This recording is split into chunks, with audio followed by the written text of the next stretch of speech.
My name is Alan Hynes, I'm 22 years of age. I come from a small town in Ireland. I'm an esports athlete and a professional drifter with the Prodrift Academy.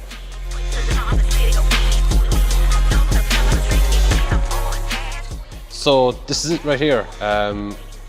We've got our steering wheel and stuff. It's the electronic drifting of the virtual world.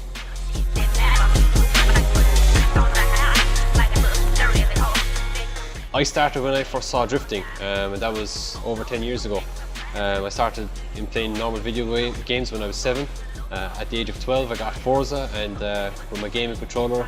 From then I upgraded to a nice steering wheel setup, and I just started adding hours.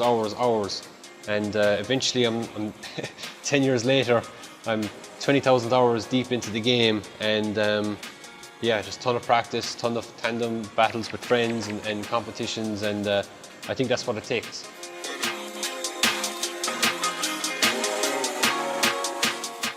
So you need a laptop or a gaming computer, or even a gaming console, a gaming controller, or a steering wheel like this here. A handbrake, shifter and pedals are always nice. And that's pretty much it. You know, you need to be able to have an online connection also, so that you can compete online and drift with friends. And yeah, that's it.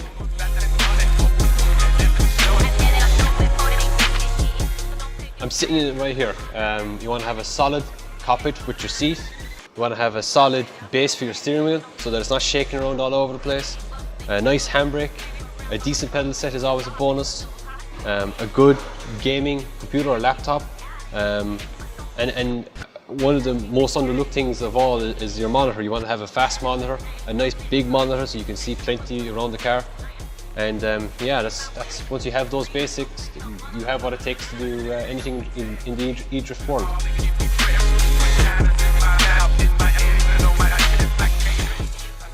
So before the competition season starts, we're aware of all the dates of the venues and stuff. So ahead, the week before the event, generally what happens is servers are put up online from drivers, and we all join them and practice together. We'll be practicing the qualifying line required, we'll be practicing our tandem, we'll be setting up our cars and helping each other out. On competition day, we all join a voice chat so that we can be in communication with the judges and the marshals at the event.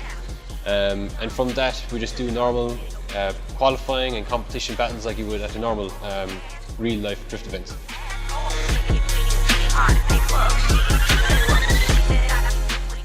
So with e-drifting, it is super accessible to get involved.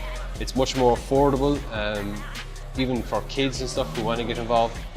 Unlike in the real world, it is much more expensive. It's harder to practice because of the budgeting. And yeah, with that, those are really the biggest differences.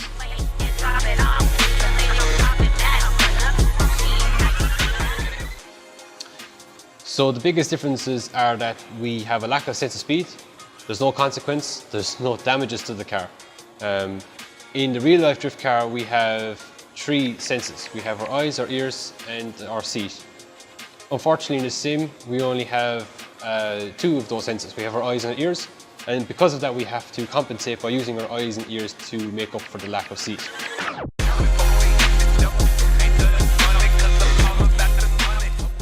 So the biggest downfall is the growth of online viewership watching the event. We're not able to progress as drivers, get better equipment and stuff, because the lack of viewership. We also have issues with internet connection. The server generally for drift competitions is based in Europe, so people outside of Europe, like Middle East, Asia, America, have slower internet connections connected to the server, and because of that, it prevents good tandem battles because we're trying to adapt to a car that's moving around a lot.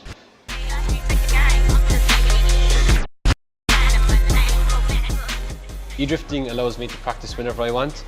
The biggest thing that sim drifting allows me to do is the fact that I can practice a track layout that is coming up in the next competition. So I can practice my qualifying line, I can practice tandeming, I know my points of initiation, I know what I have to do, I know what I have to look out for. And with that, it allows me going into the event with a solid peace of mind, knowing that I'm ready for whatever comes to me.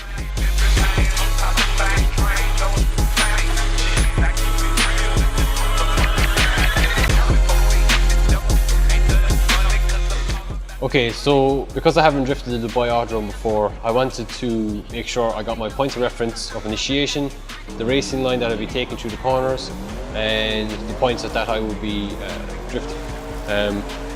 So when I got into the sim, that was what I did. I found my points of initiation, I got the line that I needed to take, and drifted the corners that I would be doing. Going into the real car, into the real Corvette, the one thing I noticed from the get-go was that my points of initiation were slightly off. In the game I was going much faster than what I expected in the car. The racing line, or the line that I took through the corners, was the same.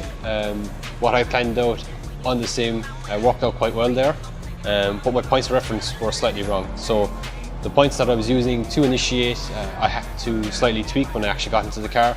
One of the biggest things was on my first lap, I initiated way too early to the first corner. Finishing off the drift was pretty much the same, and yeah, other than that, those were the biggest differences.